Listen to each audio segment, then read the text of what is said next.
Derrière nous allons prendre la direction de Boston. Nous attend Giovanni Castaldi qui est avec nous. Bonsoir Gio, merci d'être dans cette DG spéciale de dimanche soir. Très joli décor là, on voit bien qu'on est en Nouvelle-Angleterre avec vous. C'est tellement beau. Je pense que vous avez des infos à nous donner. Commençons par les compos probables, hein, bien sûr. Oui, bonsoir Greg, bonsoir à tous. Effectivement, on est juste à côté en fait là de la Bentley Université, là où s'entraîne actuellement l'équipe de France. On n'est pas au Media Center du centre d'entraînement des Bleus puisque les Bleus s'entraînent à huis clos. Donc on nous a gentiment demandé de nous décaler. On vous a montré cette jolie maison. On s'est dit que c'était un cadre bucolique pour vous faire voyager, Greg. Vous adorez évidemment ce pays et plus particulièrement Boston. Pour ce qui est de la compo probable, ce qu'on peut vous dire par rapport à la séance d'hier et les confirmations de la tendance des derniers jours, c'est que ça devrait être Désiré Doué qui débute sur le côté gauche de l'attaque de l'équipe de France. En numéro 10, Ousmane Dembélé. À droite, Michael Olise. À la pointe de l'attaque, Kylian Mbappé. Les deux milieux de terrain récupérateurs, Rabiot, Aurélien Tchouaméni. La défense, là aussi, pas de surprise malgré les douleurs au dos de Saliba. Il sera associé à Dayot Upamecano. À droite, Koundé. À gauche, c'est bien Théo Hernandez. Confirmation de la montée en puissance du joueur qui évolue en Arabie Saoudite. Et dans les cages, Mike Maignan. Giovanni, on est sur la compo de l'Irlande du Nord, on est sur la compo attendue finalement, malgré quelques petits débats, quelques petits doutes. Il n'y a pas de surprise. Il n'a pas travaillé pendant 2 ans pour pas lancer cette équipe-là avec les meilleurs joueurs du moment et les plus en forme, pour ne pas la mettre face au Sénégal, j'imagine. Oui, le système avait été tranché il y a 2 ans. Vous faites bien de le rappeler, Greg. C'est vraiment ce qu'il souhaitait mettre en place. Après, il faut prendre en compte les profils et les dynamiques du moment. Mais c'est vrai que Désiré Doué, de par sa fin de saison avec le Paris Saint-Germain, les aptitudes également qui montent tous les jours à l'entraînement, honnêtement, il est vraiment en pleine forme. Il y a une forme de logique à ce qu'il soit récompensé sur la forme de moment. Ça ne veut pas dire que Bradley Barcola n'aura pas sa carte à jouer puisque le staff de l'équipe de France apprécie énormément de choses chez l'ailier français, et pour le reste totalement c'est ce qui était attendu, à l'exception de Théo Hernandez, Lucas Digne, où il y avait vraiment un match d'ici le début de la préparation. Moi, je prends quand même un petit pari que si on va jusqu'au bout, le 11 aura changé d'ici la finale. Ah oui. Par expérience, et parce que je vous donnerai par comme ça, là, discrètement, ceux qui rateront leur premier match. Lucas Jorasso, vous en pensez quoi de ce 11 ? Il est quand même drôlement sexy, hein, ce 11 de l'équipe de France. Ouais, c'est super. Sur les côtés, hein, voilà, c'est les côtés, un peu au milieu de terrain, le double pivot qui est pas sûr. Après, le reste, les 4 devant, évidemment, sont. Il n'est pas sûr très... pour vous, mais quand même, ce sont des joueurs qui donnent garantie, non ? Je sais que vous avez du mal avec ce double pivot. Non, j'ai pas du mal. Je trouve que c'est pas mal, mais c'est moins fort que tout le reste de l'équipe. Et vous trouvez que Rabiot Tchouaméni, c'est moins fort ? Moi, je vous trouve dur, là, quand même. Ah ouais. Non, mais ça m'intéresse, allez-y. Par exemple.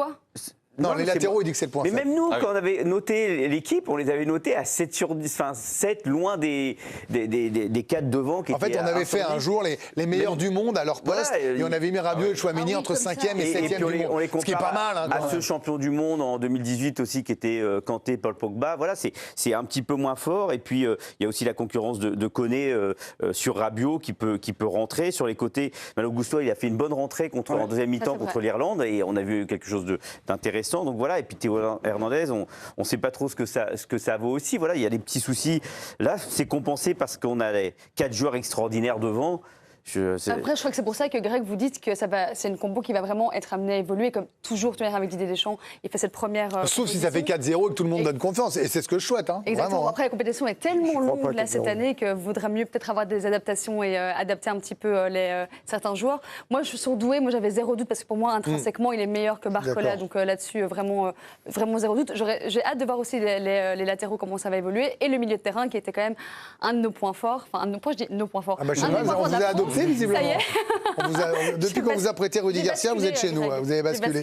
Giovanni, un mot sur Théo Hernandez quand même. Parce que pour moi, là, et je pense pour les copains autour de la table, c'était vraiment le plus gros duel. Voilà, on pouvait en faire quelques caisses, pas forcément justifiées sur Doué Barcola ou même Koundé ou Arenze Emery pour les plus fervents supporters. Mais sur Théo Hernandez, qui quand même, moi je trouvais, avait un peu la charrette sur ce qu'on avait vu, n'a pas fait une grande année, même en Arabie Saoudite, quand même on le voit moins.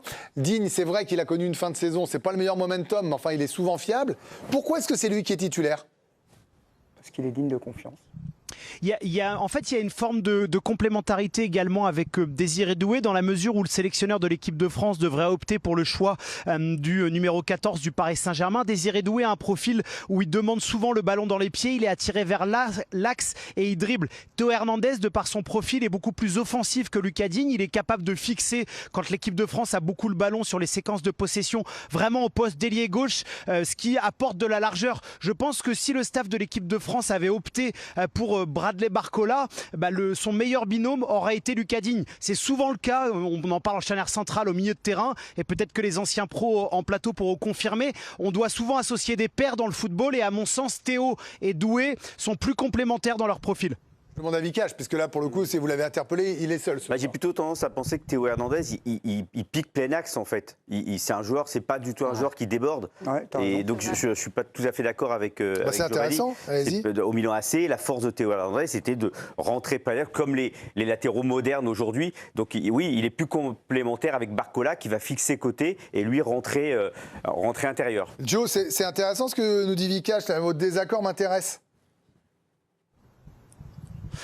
Non, mais il a la capacité de le faire. Après, il peut faire des appels à vide dans l'axe pour libérer le couloir. Après, c'est ce qu'estime le staff de l'équipe de France, c'est que très souvent, hormis les matchs face à l'Espagne, on pense tous à ça, ou peut-être par séquence face au Portugal, l'équipe de France aura énormément le ballon de par la qualité technique de leurs joueurs, et sur les phases où ils doivent fixer, on l'a vu face à l'Irlande du Nord, on l'a également vu face à la Côte d'Ivoire. Théo Hernandez a pour mission vraiment de fixer au poste d'ailier gauche pour laisser, face à la Côte d'Ivoire, c'était Marcus Thuram et Kylian Mbappé dans l'axe, ou Dembélé, Désiré Doué, Kylian Mbappé, avec ce côté où Théo Hernandez fixe vraiment ailier gauche. Ça ne veut pas dire qu'il ne peut pas faire des appels à l'intérieur. C'est intéressant tout ça, Nabil, parce que en fait, ouais, moi je trouve que non, mais parce que là on parle, en fait, on disserte autour de ce que font chaque joueur en club, ce qu'ils sont capables possiblement d'amener en équipe de France. Mais en fait, mardi, on aura la réponse à toutes ces interrogations. Hein. Oui, et puis surtout mardi, on aura un adversaire de qualité. On va commencer par une équipe costaude qui met de l'intensité, qui est physique, vous avez vu le Maroc hier. Bon, c'est à peu près le même niveau le Sénégal, puisqu'on a vu ça sur la dernière CAN. Très très haut niveau, quoi. Donc ça va être une grosse équipe, ça va être un gros test pour l'équipe de France. Moi, c'est un match qui m'excite, même plus que France-Norvège, pour être honnête avec vous.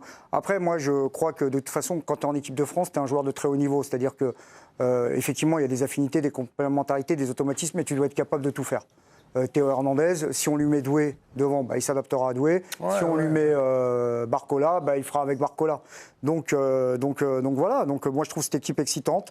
Ce qui m'intéresse évidemment, c'est l'animation devant. Allez-y. Le milieu de terrain, puisque vous en parliez tout à l'heure, qui serait entre guillemets, pas le point faible, mais une interrogation. Bon, c'est vrai que Tchouaméni joue au Real. Rabiot, c'est un joueur qui pourrait jouer au Real aussi, tiens, pourquoi pas. Non, c'est vrai, ça. Je veux dire, je ne sais pas s'il y a beaucoup de sélections nationales qui peuvent présenter des pédigrés comme cela. Alors, en revanche, ce qui est vrai, moi, ce que je vais regarder, ce qui m'intéresse, et on l'a vu d'ailleurs sur le match d'hier, c'est la fraîcheur, l'intensité. Parce que si c'est Rabiot et Tchouaméni en mode Casimiro et l'île aux enfants, on va être en difficulté. En revanche, si c'est des courses, si c'est de l'intensité comme a fait Boadi ou El Ainaoui, là, je serais rassuré. Non, mais je prends le... Il me tease un petit peu ce Maroc-Brésil qu'on va évoquer.